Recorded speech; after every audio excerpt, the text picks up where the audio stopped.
Good morning. Good morning all boys and girls. Today we are going to see the remaining part of collision theory, that is effective collision. Effective collision. Okay. Then in last lecture collision frequency is seen. That means the definition of collision frequency is the number of collision that takes place per second per unit volume of reaction mixture is known as collision frequency. ठीक है, collision frequency. Okay. In today's lecture we have to see the effective collision, है ना, effective collision.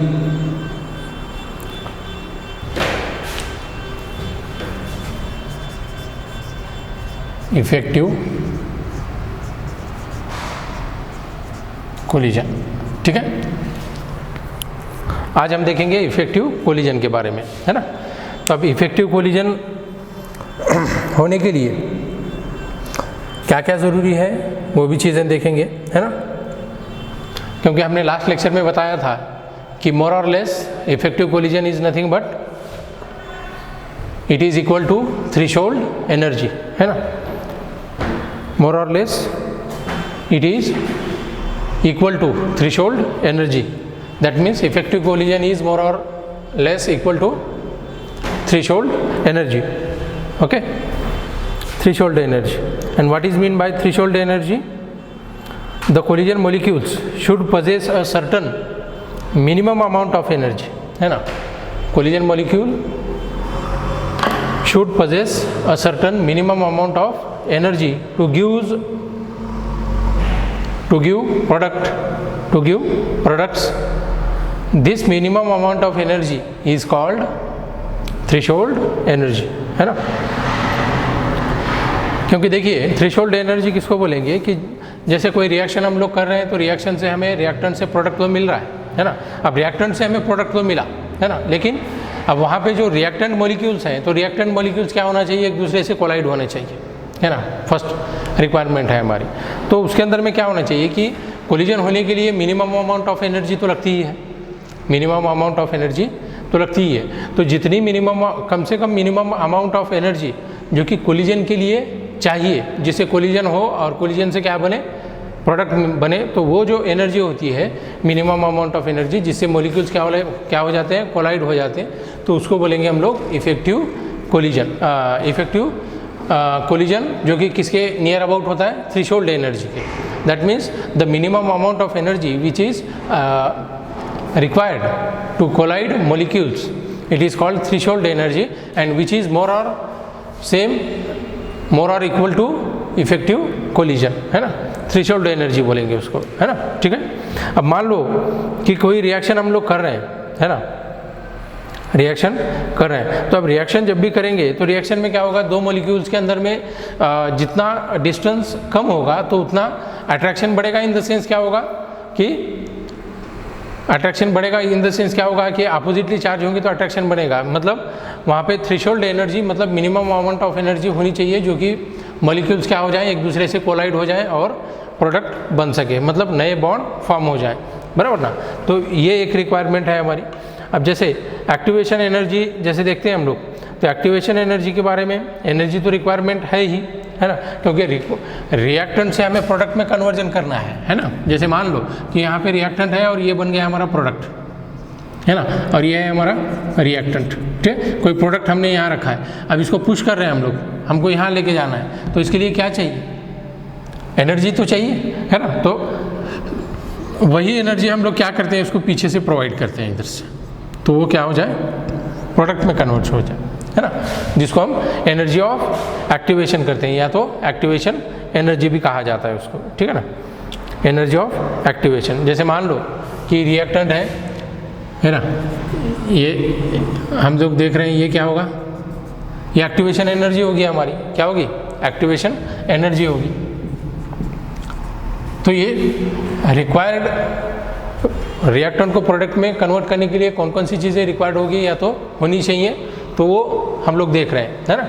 जैसे मान लो कि conversion कर दिया हमने किसमें, मान लो कि कोई रिएक्शन है, रिएक्शन का कन्वर्जन हमने कर दिया, तो उसके अंदर में क्या होगा कि AB प्लस A2B ऐसे कोई रिएक्शन हमने लिख दी है ना, AB प्लस, है ना, ऐसे लिखूं, ठीक है, एक minute, AB plus A2B, A2B।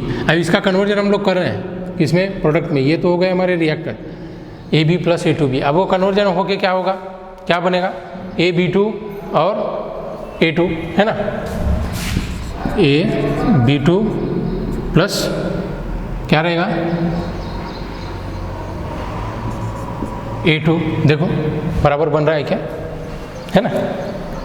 तो ये क्या किया हमने, बायोमोलिकुलर रिएक्शन के फॉर्म में देख रहे हैं हम लोग, इफेक्टिव कोलिजन, है ना, इफेक्टिव कोलिजन। अब इफेक्टिव कोलिजन के अंदर में ये दोनों भी मॉलिक्यूल्स क्या होंगे, एक दूसरे से कोलाइड हो जाएंगे, रिएक्टेंट मॉलिक्यूल्स। तो रिएक्टेंट मॉलिक्यूल जब कोलाइड हो जाएंगे तभी जाके वो क्या होगा, कोलिजन होगा, इफेक्टिव कोलिजन, और प्रोडक्ट में कन्वर्जन होगा, तो उसको बोलेंगे इफेक्टिव कोलिजन, बराबर ना, ठीक है। तो इसके अंदर में एक चीज़ है कि मॉलिक्यूल्स का ओरिएंटेशन, है ना, वो भी क्या होना चाहिए, प्रॉपर होना चाहिए। मॉलिक्यूल्स का ओरिएंटेशन भी क्या होना चाहिए, प्रॉपर होना चाहिए। तो ये proper orientation, effective collision energy, that is threshold energy चाहिए, एनर्जी ऑफ एक्टिवेशन, तो ये सारे पॉइंट्स क्या होने चाहिए, आने चाहिए, तब जाके क्या होगा, रिएक्शन कंप्लीट हो जाएगी, है ना, जिसको हम किस में देख रहे हैं, कोलिजन थ्योरी में देख रहे हैं हम लोग, ठीक है ना, ओके।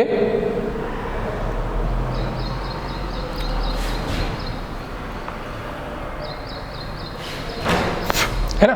अब जैसे मान लो इसी को मैं बता देता हूँ कि ये इस साइड से हम लोग कर रहे हैं और ये ऐसे हमने रिक्वायर्ड किया है इसको, तो होगा क्या, है ना, रिएक्टेंट का कन्वर्जन प्रोडक्ट में किया और ये क्या रहेगा, ट्रांजिशन स्टेट रहेगी हमारी, ट्रांजिशन स्टेट। और एक साइड में हमने potential energy versus reaction coordinates ऐसे ग्राफ को प्लॉट किया। ये वाला समझो, मान लो ये पोटेंशियल एनर्जी है इधर वाला ग्राफ में, किसके अगेंस्ट में, रिएक्शन कोऑर्डिनेट्स, रिएक्शन कोऑर्डिनेट्स। तो सारी चीज़ें आ रही हैं, देखो ना, कोलिजन भी हो रहा है ना, इफेक्टिव कोलिजन हो रहा है, कोलिजन फ्रीक्वेंसी, इफेक्टिव कोलिजन, फिर उसके बाद में energy of activation, threshold energy, सारी चीज़ें जब मिल जाती हैं, है ना, और प्रॉपर ओरिएंटेशन जब हो जाता है तो रिएक्टेंट का कन्वर्जन किस में होगा, प्रोडक्ट में होगा, है ना। जैसे हमने देखा SN1 और SN2 रिएक्शन में, है ना, ठीक है, आ गया समझ में। तो एक क्वेश्चन करता हूँ, देखो MCQ टाइप में जो छोटे छोटे हम लोग जैसे कर रहे हैं कि हर एक पॉइंट के ऊपर में छोटे छोटे MCQ वहाँ सॉल्व कर रहे हैं। तो जैसे मैं एक क्वेश्चन अगर से बोलूँ कि which of the following affect the rate of reaction, which of the following affect the rate of reaction, which of the following affect the rate of reaction, मैं ऑप्शन से यहाँ पे बोर्ड पे लिख देता हूँ, ठीक है। देखो, एक है पहला collision frequency, collision frequency. Second वाला है मान लो इफेक्टिव कोलिजन, इफेक्टिव कोलिजन, है ना। थर्ड वाला है मान लो both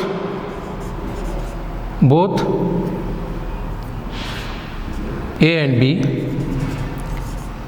both A and B, and fourth one है नन ऑफ दीज, ऐसे कोई है समझो, है ना, नन। तो इसमें रेट ऑफ रिएक्शन पे अफेक्ट कौन करेगा बताइए,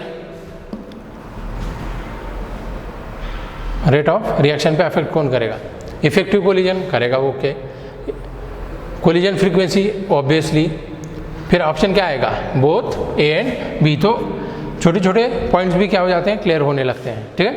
तो यहाँ तक हमने देखा है कि बहुत सारी चीज़ें, जैसे मैं आपको बताऊं कि एक सिनॉप्सिस में देखेंगे, क्या देखेंगे सिनॉप्सिस में, हमने क्या क्या देखा सिनॉप्सिस में, factors affecting rate of reaction, बराबर, ये फर्स्ट पॉइंट था हमारा, factor affecting rate of reaction. तो उसके अंदर में बहुत सारे फैक्टर्स हमने देखे, है ना, nature of reactant, concentration of reactant, temperature of reactant, है ना, nature of reaction, reactant, concentration of reactant, temperature of reactant, है ना, प्रेजेंस ऑफ कैटलिस्ट, फिर उसके बाद में nature of collision, and then surface area of किसका, रिएक्टेंट। तो ऐसे बहुत सारे पॉइंट्स हमने देखे जो फैक्टर्स अफेक्ट करते हैं रेट ऑफ रिएक्शन को। फिर उसके बाद देखा हमने difference between order of reaction and molecularity of reaction. मैं थोड़ा सा समराइज कर रहा हूँ, है ना, सिनॉप्सिस मतलब समराइज कर रहा हूँ क्या क्या देखा हमने। Order of reaction and molecularity of reaction भी देखा हमने, है ना, ओके। फिर और हमने देखा pseudo unimolecular reaction, pseudo unimolecular reaction, है ना। सूडो मतलब क्या होता है कि रिएक्टेंट तो हमें दो नज़र आते हैं, लेकिन रेट ऑफ रिएक्शन डिपेंड करता है किसके ऊपर, एक ही रिएक्टेंट के ऊपर में एक्चुअल में, है ना, ठीक है। उसको सूडो फर्स्ट ऑर्डर रिएक्शन ऐसे बोलेंगे, है ना। फिर उसके बाद में सूडो यूनिमोलिकुलर रिएक्शन, उसके अंदर में कुछ एग्जाम्पल भी देखे हमने, एग्जाम्पल भी देखे, ठीक है ना, है ना। तो और एक पॉइंट आपको बताता चलूं कि निगेटिव ऑर्डर रिएक्शन, ये एक पॉइंट भी देखेंगे हम लोग, निगेटिव ऑर्डर रिएक्शन, ठीक है। अब निगेटिव ऑर्डर रिएक्शन का एक एग्जांपल दूंगा, उसके हिसाब से आपको क्लियर करूंगा। Negative order reaction, negative order reaction. अब निगेटिव ऑर्डर रिएक्शन क्या होती है वो देखो, ठीक है ना। निगेटिव ऑर्डर रिएक्शन, जैसे मान लो कि ओजोन का कन्वर्जन हमने कर दिया ऑक्सीजन में, ozone is converted into oxygen, है ना। अब ओजोन का कन्वर्जन अगर ऑक्सीजन में अगर चेक करेंगे तो क्या होगा, कैसे, तो रेट कैसे लिखेंगे हम, rate of reaction, rate of reaction is equal to क्या लिख सकते हैं बताओ, K is equal to concentration of O3, है ना, कॉन्सेंट्रेशन ऑफ O3, ओजोन ले रहे हैं हम लोग, है ना। अब इसका कन्वर्जन कर रहे हैं हम लोग किस में, ऑक्सीजन में, मतलब O2 ये माइनस, है ना। ऐसे रिएक्शन को लिख दिया हमने, ठीक है ना। अब यहाँ पे देखो order with respect to oxygen, order with respect to oxygen कैसी बता रही है, माइनस में है ना। Order with respect to oxygen is -1, है ना। तो ये क्या हो गया, निगेटिव ऑर्डर में बता रहे हैं हम लोग, है ना। तो अब निगेटिव ऑर्डर में देख रहे हैं, तो अगरचे समझो कोई रिएक्शन निगेटिव ऑर्डर में है और उसका nth ऑर्डर निकालना है ना, nth ऑर्डर ऑफ रिएक्शन निकालना है, तो उसके सभी जो यूनिट्स होंगे, तो यूनिट्स क्या करेंगे हम लोग, लीटर, है ना, n-1, है ना, मोल 1 - n, सेकेंड इनवर्स, है ना, या तो ATM 1 - n सेकेंड इनवर्स ऐसे कन्वर्ट कर सकते हैं। When the order of reaction क्या होगी, nth ऑर्डर, ठीक है ना, ये निकाल सकते हैं हम लोग, ठीक है। यहां तक आया, क्लियर हो गया, क्लियर हो गया।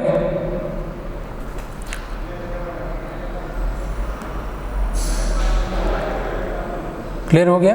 अब इसके अंदर में कुछ क्वेश्चंस हम सॉल्व करेंगे, ठीक है, कुछ ऑब्जेक्टिव लेवल देखेंगे हम लोग, क्योंकि मेनली हमें देखना है ऑब्जेक्टिव ऑर्डर, क्योंकि हम ऑब्जेक्टिव एग्जाम्स को थोड़ा सा ज़्यादा प्रेफरेंस देते हैं, क्योंकि हर कोई भी साइड में हमें अगर जाना है तो ऑब्जेक्टिव को, है ना, दूसरा कोई ऑप्शन ही नहीं है ना, सभी एग्जाम्स देने पड़ेंगे कॉम्पिटिटिव। तो कॉम्पिटिटिव एग्जाम्स के हिसाब से अगर देखें तो ऑब्जेक्टिव क्वेश्चन हमें सॉल्व करना ज़रूरी है, तो यहाँ पे हम ऑब्जेक्टिव क्वेश्चन देखेंगे, ठीक है। तो ऑब्जेक्टिव क्वेश्चन में मान लो कि मैं पहला क्वेश्चन आपको बता रहा हूँ कि केमिकल रिएक्शन, है ना, या तो ऐसे बोलो केमिकल काइनेटिक्स, ठीक है, okay. Chemical kinetics is a branch of physical chemistry which deals with, देखो chemical kinetics is a branch of physical chemistry which deals with, किससे डील करता है वो, which deals with, which deals with, किससे deal करेगा, option देता हूँ, structure of molecule, heat change in a reaction, और किसमें,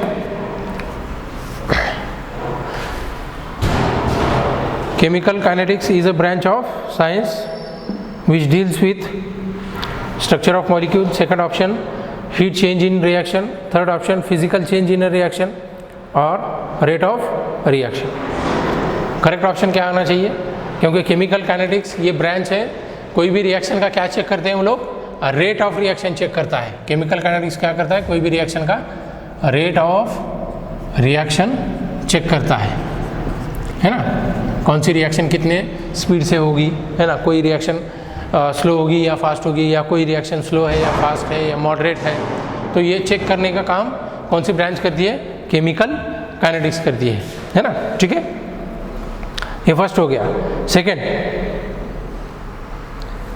आगे देखो,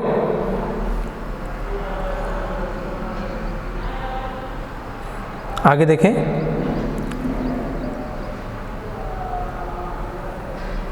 the slowest reaction amongst the following, the slowest reaction amongst the following under identical condition is, the slowest reaction amongst the following under identical condition is।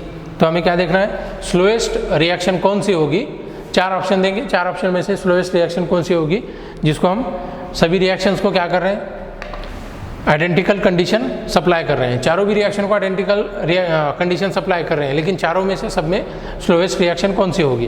तो reactions के options मैं यहाँ पे लिख देता हूँ, ठीक है।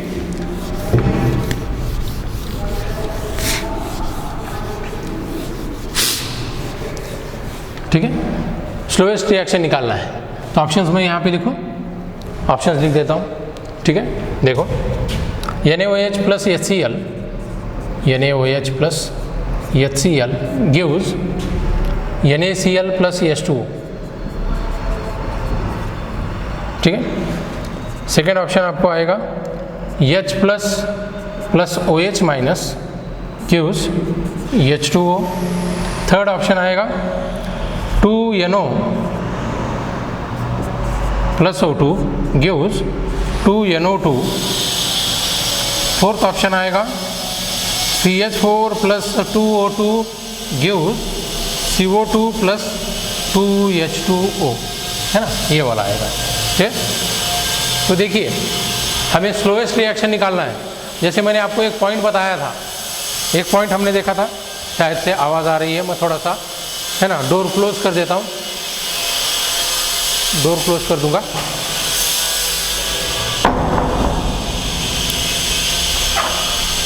डोर क्लोज कर देता हूँ, ठीक है।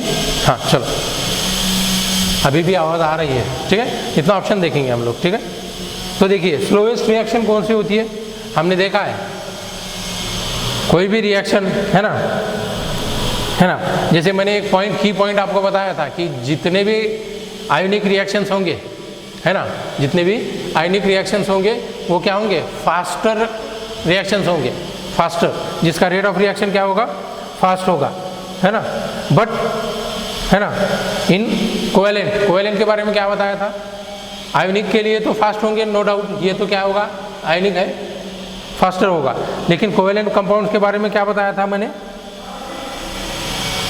कि कोवेलेंट कंपाउंड के अंदर में पहले वाले बॉन्ड ब्रेक हो जाएंगे, नए वाले बॉन्ड फॉर्म होने के लिए थोड़ा सा टाइम लगता है, तो इसीलिए वो कैसे होंगे, स्लोएस्ट होंगे, है ना। तो कोवेलेंट कंपाउंड के रिएक्शन जो होंगे, कोवेलेंट बॉन्ड वाले रिएक्शन, तो वो क्या होंगे, स्लोएस्ट होंगे, क्योंकि ये देखो, कोवेलेंट रिएक्शन कौन सी है, ये वाली कोवेलेंट रिएक्शन कौन सी है, ये वाली 4, CH4 plus 2O2 gives CO2 plus 2H2O, है ना। Methane burn in presence of oxygen, तो ये करेक्ट ऑप्शन होगा। बात समझ में आ रही है। तो ऐसे ही कुछ ऑब्जेक्टिव क्वेश्चंस हम सॉल्व करने की कोशिश करेंगे, है ना। थोड़ा सा डिस्टर्बेंस हो रहा है, वॉइस का आवाज़ आ रही है बाहर से, ठीक है। तो आज के लिए हम यहीं पे रुकेंगे, नेक्स्ट लेक्चर में हम अगला वाला पॉइंट को कंटिन्यू करेंगे, ठीक है। क्या कंटिन्यू करें, और एक आध क्वेश्चन करना है, एक आध क्वेश्चन करेंगे, चलो देखें, आवाज़ तो आती ही रहेगी, ठीक है ना। हाँ, which of the following reaction is fast, which of the following reaction, और कैसे पूछेगा, which of the given reaction is faster, which of the following reaction is faster, है ना। ये वाली स्लोएस्ट रिएक्शन, क्योंकि यहाँ पे हिंट आपको क्या याद रखनी है कि कोवेलेंट बॉन्ड या कोवेलेंट रिएक्शंस क्या होते हैं, स्लोएस्ट होते हैं, और आयनिक रिएक्शंस क्या होंगे, फास्टर रिएक्शन देंगे, याद रखिए, ठीक है ना।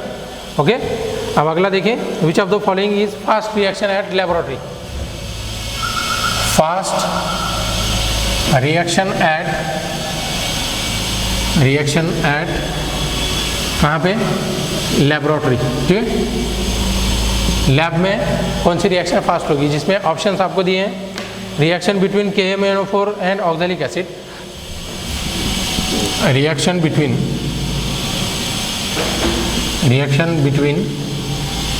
KMnO4 एंड क्या होगा? ऑक्सैलिक एसिड, सेकंड ऑप्शन बताता हूँ, reaction between KMnO4 and Mohr salt, reaction between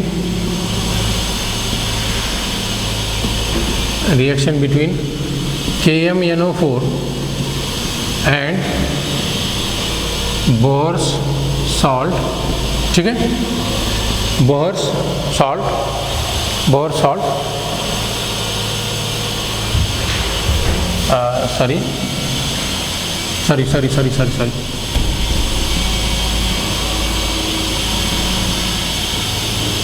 more salt, है ना, मैंने बी लिख दिया, मोर सॉल्ट।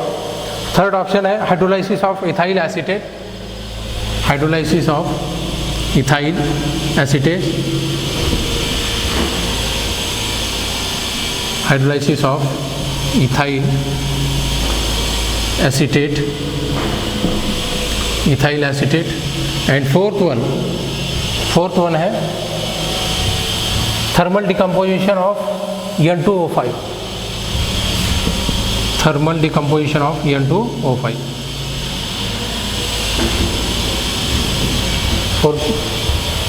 हाँ, थर्मल डिकम्पोजिशन ऑफ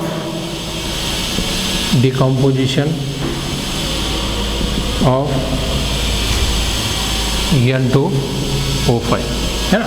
तो हमें क्या पूछा है, which of the following is fast reaction at laboratory, है ना, फास्ट रिएक्शन जो लैब में करेंगे, है ना, तो कौन सी होगी, है ना।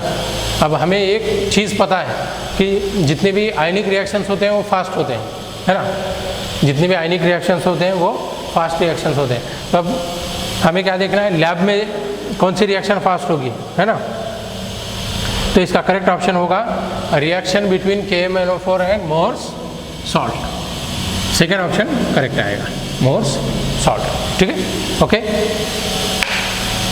ओके, और कुछ क्वेश्चंस को हम आगे कंटिन्यू करेंगे। थोड़ा सा वॉइस का प्रॉब्लम आ रहा है, बाहर से ज़्यादा आवाज़ आ रही है, ठीक है। Okay then, thank you.